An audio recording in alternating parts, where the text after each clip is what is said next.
Good morning! Halika! Magkape muna tayo.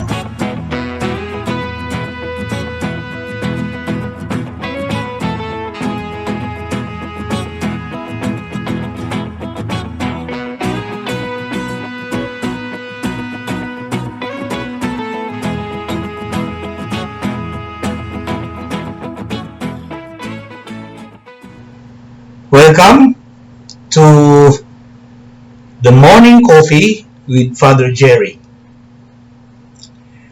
Our gospel for today is taken from Matthew chapter 22 verses 15 to 22. It says, "Then the Pharisees went out and laid plans to trap him in his words. They sent their disciples to him along with the Herodians.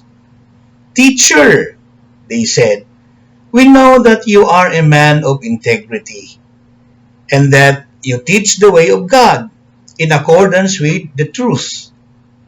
You aren't swayed by others because you pay no attention to who they are. Tell us then, what is your opinion? It is right to pay the imperial tax to Caesar or not?' But Jesus, knowing their evil intent, said, 'You hypocrites, why are you trying to trap me? Show me the coin used for paying the tax.' And they brought him a denarius. And he asked them, 'Whose image is this? And whose inscription?' 'Caesar's,' they replied. Then he said to them, 'So give back to Caesar what is Caesar's, and to God what is God's.' When they heard this, they were amazed. So they left him and went away." Thus is the reading from the Gospel of Matthew for today.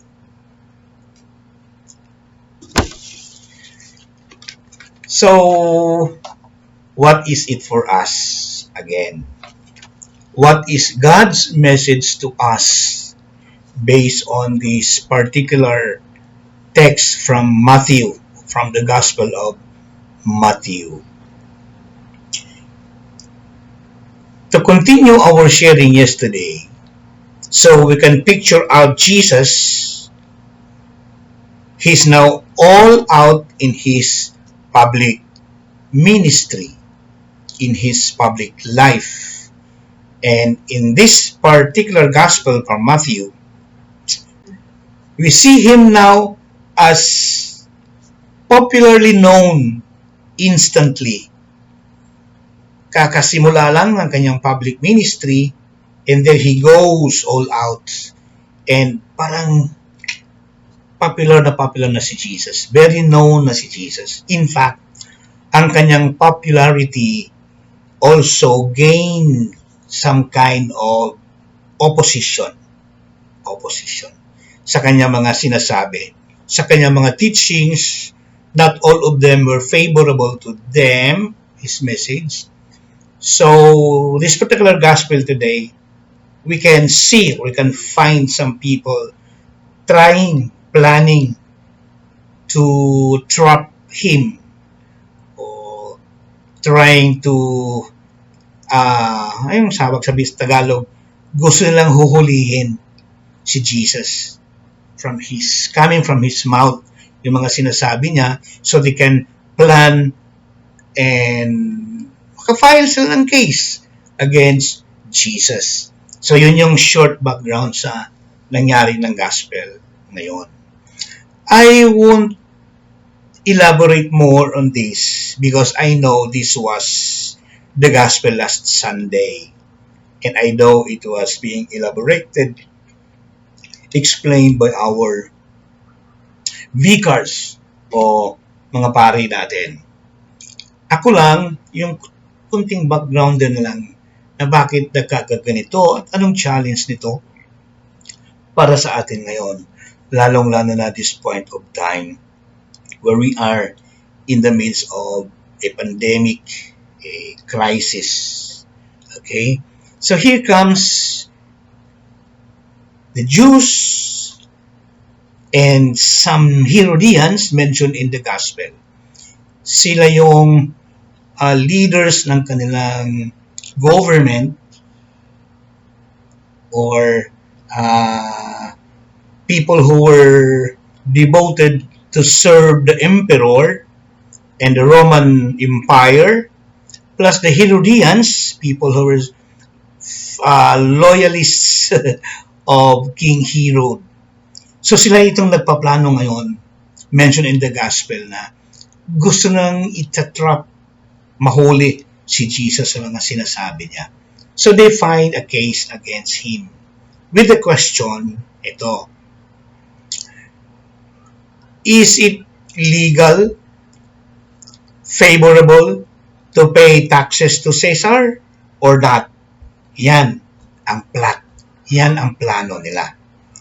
Ina-anticipate nila, if Jesus would answer yes, it is legal to pay taxes to Caesar, it would mean that Jesus is a traitor against the Jews. Because at this point of time, let us remember, ang Israel this time is not a government of its own. They were under the Roman Empire, and they were subjected to the rules, the laws of the Roman Empire. So the Jews were considered just maybe slaves and people who serves the imperial government. And if Jesus would answer no, it's not lawful, these people can also find a case against Jesus. Ano to? Kasi niya, ang kaso nito is treason, na he is not following and faithful and loyal to the Roman government. In other words, either or, he would answer yes or no. There was already a set of actions or preconceived plans na gagawin nila against Jesus. Whether the answer is yes or no, alam ni Jesus what was in their mind. So, simple lang ang question. Is it lawful or legal to pay taxes to Caesar or not? Pero, naisahan sila ni Jesus. Simple lang ang kanilang requests. Sabi ni Jesus, sino bang may coin dyan? Pakitos nga sa coin. Itinan natin. Oh my gosh. Yung tinos na coin, ang nakita doon is the inscription, image, picture ni Caesar, the emperor. So sabi ni Jesus, so simple. Give to Caesar that belongs to Caesar. At give to God that belongs to God. Period. Ito na. Naisahan sila sa sagot ng ating Panginoon. I cannot just imagine ano kayong itsura nila. Naisahan sila. Well, ang ending naman, in-acknowledge naman nila si Jesus. Well said daw, anong sinabi nila anyway, nawala na sa kopya ko. But the most important thing is, what is it for us? ano bang challenge? What is the message of God to us today in this particular text? Ano ibig sabihin ng give to God that belongs to God, give to Caesar that belongs to Caesar? Unang-una, this idea about separation between church and state was still not in existence that time. During that time, there was no separation of church and state. Di pa nila alam yun. Ang alam nila, everyone exists to serve the government. Everyone exists to support and serve and work for the government. Hindi nila alam justice that time, maybe hindi pa nila alam ano ibig sabihin ng fairness and so on and so forth. So when Jesus said those words, give back to Caesar that belongs to Caesar and to God that belongs to God. Simple yung ibig sabihin nito. Maybe at the back of the mind of Jesus was what King Solomon once said, acknowledging that everything belongs to God.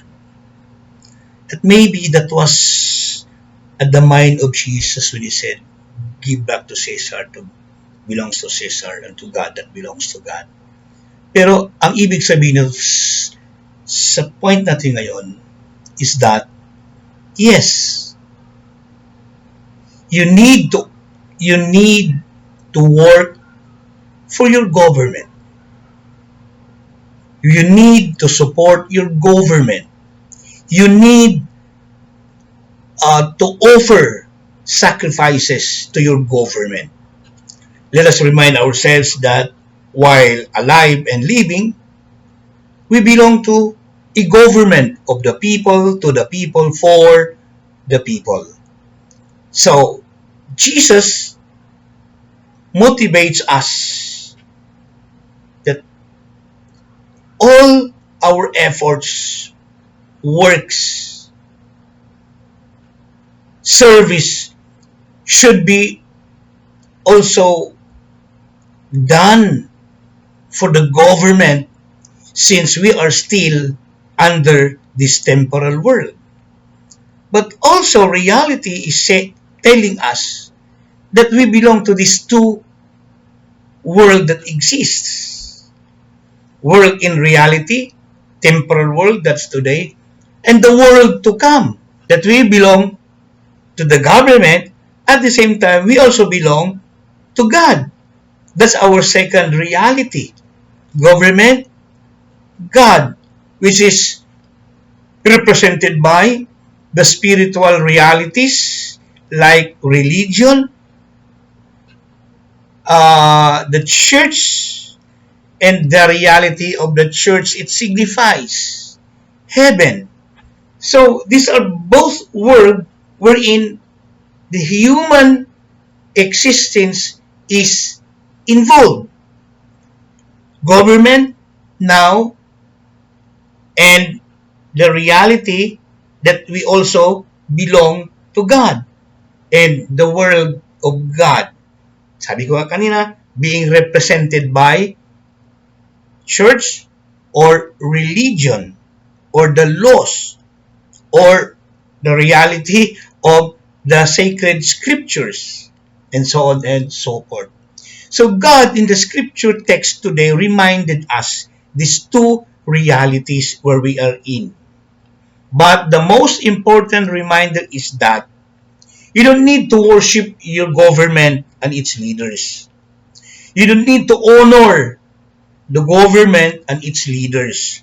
And you need to speak up when your government is not fairly treating everyone justly or injustice.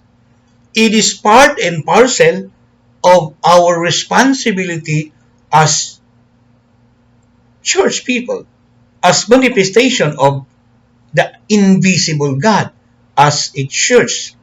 So he is reminding us that yes, you work, you exert effort, you support your government, but you don't need to worship your leaders in your government. But you worship your God, you honor God, and you express reverence in your God. Because, sabi ko, according to King Solomon, everything belongs to God, the Lord Almighty. In short, Jesus in the gospel today reminds us of those attributes, actions that belongs to the world represented by the government and those attributes and actions that belongs to the other world, the other reality of God. We belongs to this government, we belong to this world, we belong to the world of the reality of the unseen being, and that is God. Lahat is fairly, lahat is a fair action to the government and to God. So give to Caesar that belongs to Caesar, give to God that belongs to God. But not necessarily you give worship, you give honor to the government, but you give honor and worship only to God because everything in this world belongs to Him up there. Okay? So paano to mga kapatid? Good morning ulit and see you tomorrow.